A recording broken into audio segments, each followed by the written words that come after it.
sight from my soul.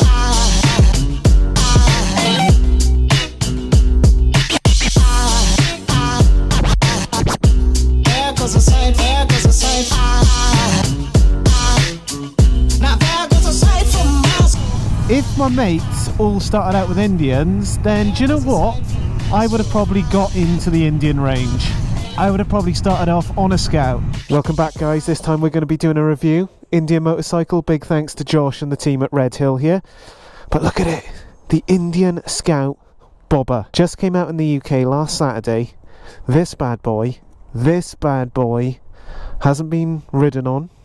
Is that correct grammar there, guys? It's only done, I think it's 8 miles. But wow.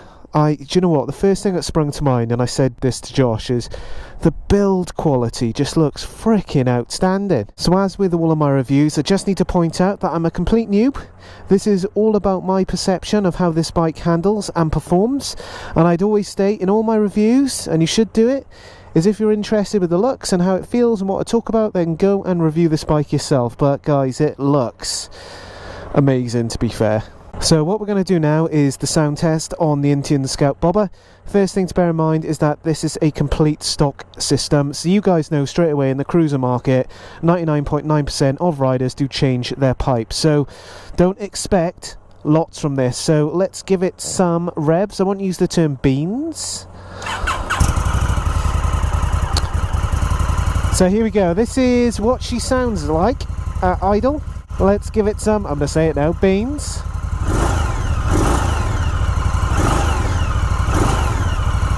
Again, the sound wise, it's very stock, that's what you can say about it, but it does need to change. What I would say is that the throttle responsiveness is super good, like really good. So what I now want to do is get on this bike and find out what the ergonomics feels like. It's got forward control straight away, which I can see. First thing I notice is that this seat is super duper low. I don't know if it's because I'm very much used to my Dyna now, which is not high anyway, but it's got a great ride-in position here. Seat feels really comfy. I love the seat quality as well. Forward controls, as I've mentioned. Not as forward as a Sportster 48, but I feel that is still a nice position. And again, I'm going to have to say it, the quality is really good. In terms of the bars then, you've got these tracker-style bars, which feel very nice.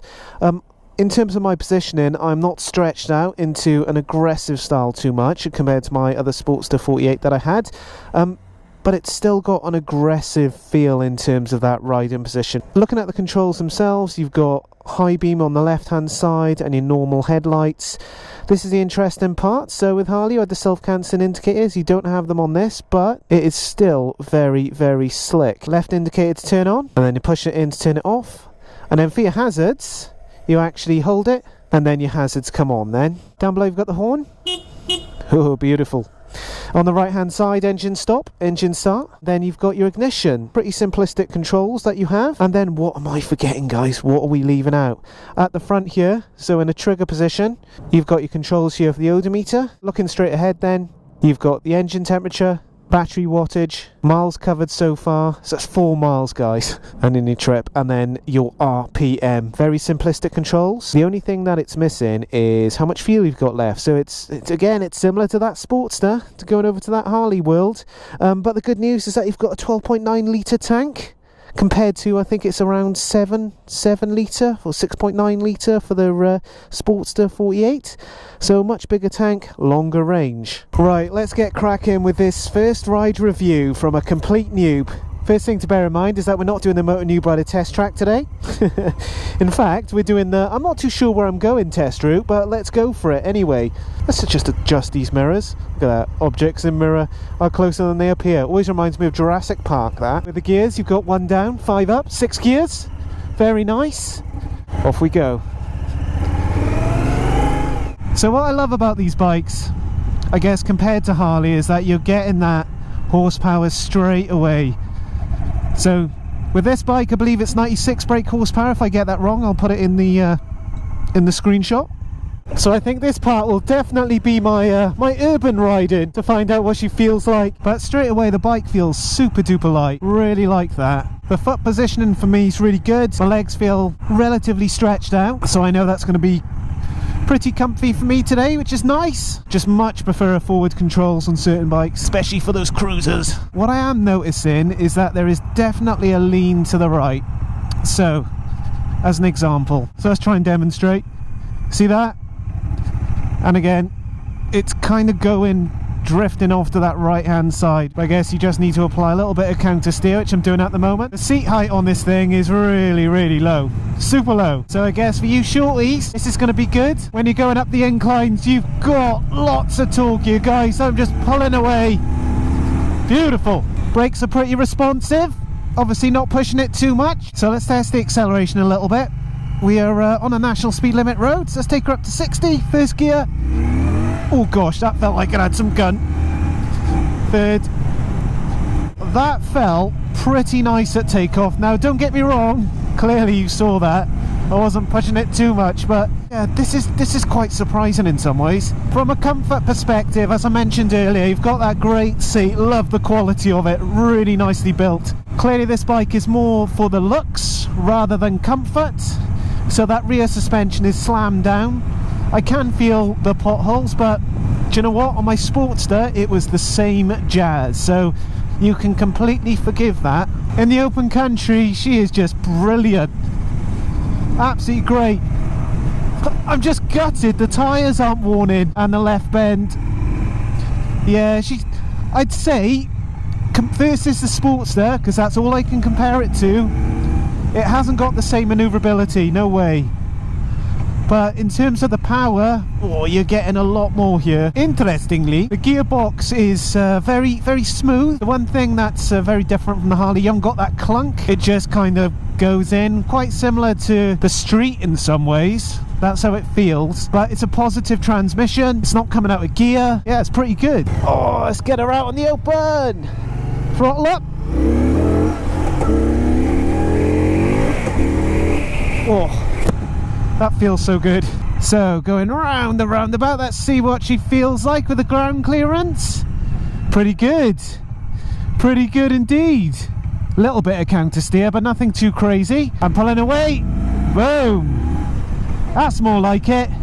I think the interesting part with the Indian Scout Bobber is, you know, its main rival, I believe, would be the Sportster. It would be the 48, the custom, that side of Harley Davidson.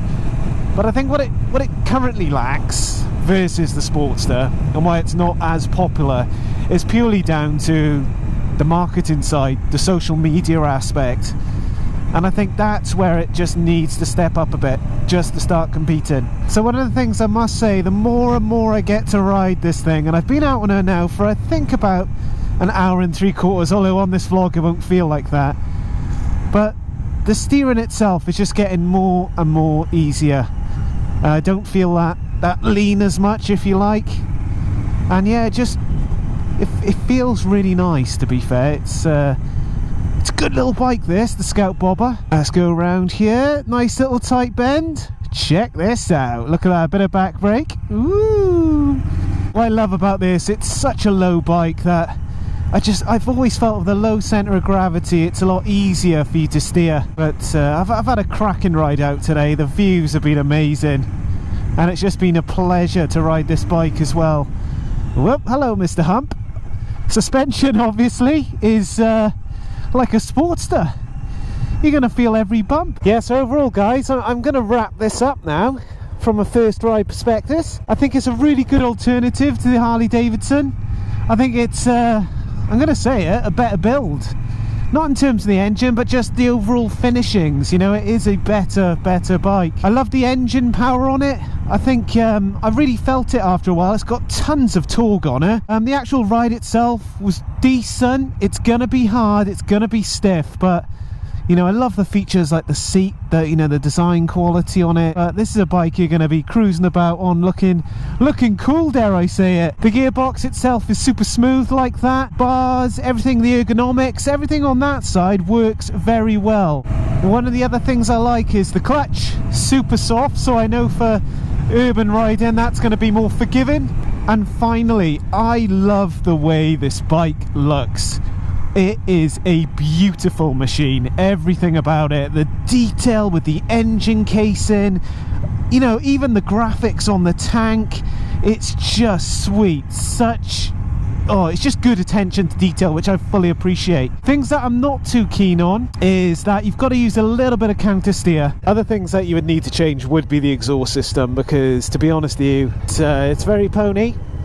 But I saw one of these bikes with a pair of grenades on, and wow, it looked really sick. But yeah, thank you very much for watching, guys. If you like the vlog, hit that like button, slap it. But as always, take care. See you on the next vlog.